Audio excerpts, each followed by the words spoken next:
Assalamualaikum warahmatullahi wabarakatuh. Alhamdulillahilladzi an'ama alaina bi ni'matil imani wal islam.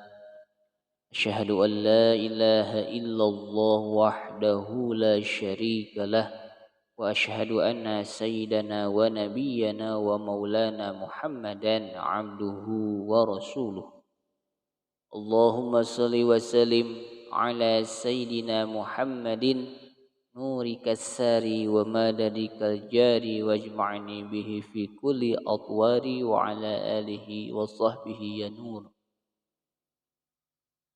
Dina kesempatan ieu sim kuring bade ngaoskeun hiji nadoman Sunda tentang ilmu fikih pasal syarat sahudu anu disusun ieu nadom teh ku mama pagelaran dua Sumedang nyaeta al-alim al-alamah Ki Haji Muhyiddin bin Ahmad Narib rahimahullah wa nafa'ana bi ulumih wa barakatih amin ya Allah ya rabbal alamin. Mugia ieu nadoman aya manfaatna khususna kanggo sim kuring umumna kasadayana anu ngupingkeun ieu nadoman. Bismillahirrahmanirrahim.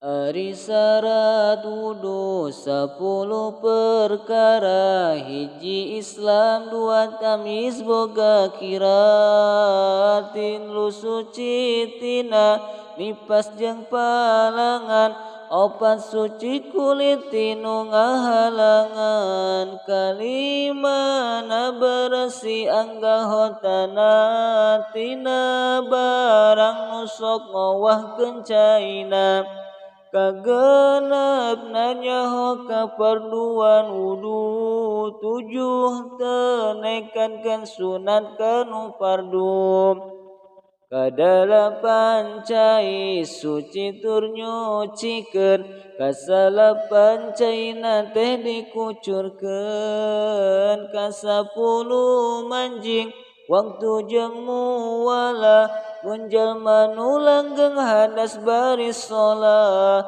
Ari syarat wudu 10 perkara, hiji Islam, 2 tamyiz boga kira, 3 suci tina nipas jeung palangan, 4 suci kulit tinu ngahalangan, 5 na bersih anggahotana tina barang nu sok ngowahkeun caina, kagenep nanyaho kaparduan wudu, 7 teu naekankeun sunat kanu fardu, kadalapan cai suci tur nyucikeun, kasalapan caina teh dikucurkeun, kasapuluh manjing waktu jeung mualah, mun jalma nu langgeng hadas bari shalah.